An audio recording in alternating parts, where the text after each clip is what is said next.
America ಈಗಾಗಲೇ ಆಗಿದೆ white collar ಉದ್ಯೋಗದ ನಿರುದ್ಯೋಗ. ಅಮೆರಿಕದಲ್ಲಿ ಖಾಲಿ ಹುದ್ದೆಗಳು ಸಂಖ್ಯೆ ಈಗಾಗಲೇ 65.4 ಲಕ್ಷಕ್ಕೆ ಏರಿಕೆಯಾಗಿದೆ. ಎಐಎಂಆರ್ ಇಂದಲೇ ಅಮೆರಿಕದಲ್ಲಿ ಇಂತಹ ದುಸ್ಥಿತಿ ಬಂದು ಒದಗಿರುವಂಥದ್ದು. ಹೀಗಾಗಿ ಐಟಿ ಸಿಟಿ, ಸಿಲಿಕಾನ್ ಸಿಟಿ ಬೆಂಗಳೂರಲ್ಲೂ ಆಂಥ್ರೋಪಿಕ್ ಫೀವರ್ ಹೆಚ್ಚಾಗಿದೆ. ಆಂಥ್ರೋಪಿಕ್ ಎಐನಿಂದ ಖಾಲಿ ಆಗಲಿದೆಯಾ ಬೆಂಗಳೂರು ಮಹಾನಗರಿ ಅಂತ ಟೆನ್ಷನ್ ಶುರುವಾಗಿದೆ.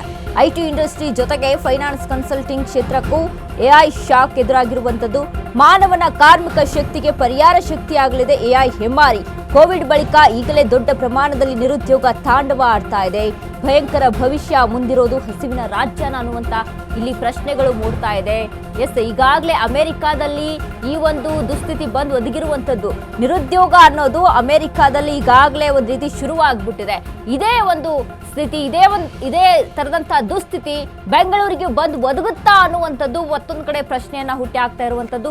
ಯಾಕಂದ್ರೆ ಈ ಆಂಥ್ರೋಪಿಕ್ ಎಐ ಏನಿದೆ ಇದರ ಒಂದು ಕೆಲಸ ಅಂದ್ರೆ ಎಷ್ಟರ ಮಟ್ಟಿಗೆ ಇದು ವರ್ಕೌಟ್ ಆಗ್ತಾ ಇದೆ, ಎಷ್ಟರ ಮಟ್ಟಿಗೆ ಇದು ವೈಜ್ಞಾನಿಕವಾಗಿ ತಂತ್ರಜ್ಞಾನಿಕವಾಗಿ ಅಲ್ಲಿ ಎಷ್ಟರ ಮಟ್ಟಿಗೆ ಬಳಕೆ ಆಗ್ತಾ ಇದೆ ಅಂತ ಅಂದ್ರೆ ಒಬ್ಬರ ಕೆಲಸಗಳನ್ನ ಒಂದು 10 ಜನ 100 ಜನ ಮಾಡುವಂತ ಕೆಲಸನ ಈ ಎಐ ಅಲ್ಲಿ ಮಾಡಿ ಒದಗಿಸಿ ಕೊಡುತ್ತೆ. ಹೀಗಾಗಿ ಅಲ್ಲಿ ಮನುಷ್ಯರಿಗೆ ಏನು ಐಟಿ ಸಿಟಿಗಳಲ್ಲಿ ಕೆಲಸ ಮಾಡಬೇಕು ಅನ್ನುವಂಥ ಒಂದಿಷ್ಟು ಭರವಸೆಯನ್ನ ಇಟ್ಕೊಂಡು ಅಲ್ಲಿ ಎಜುಕೇಶನ್ ಅನ್ನ ಮುಗಿಸ್ಕೊಂಡು ಕೆಲಸಕ್ಕೆ ಅಂತ ಬರುವಂತ ಅಲ್ಲಿ ಯುವಕರಿಗೆ ಒಂದು ರೀತಿಯಾಗಿ ಹೊಡೆತವನ್ನ ಕೊಡುವಂಥದ್ದು ಈಗಾಗಲೇ ಬೆಂಗಳೂರಿನಲ್ಲೂ ಸಹಿತ ಇದರ ಒಂದು ಹೆದರಿಕೆ ಈಗ ಹೆಚ್ಚಾಗಿದೆ. ಈಗಾಗಲೇ ನಾವು ಗಮನಿಸಿದ್ವಿ ಕೊರೋನಾ ಬಳಿಕ ಎಷ್ಟರ ಮಟ್ಟಿಗೆ ನಿರುದ್ಯೋಗ ಅನ್ನೋದು ತಾಂಡವ ಆಡ್ತಾ ಇದೆ.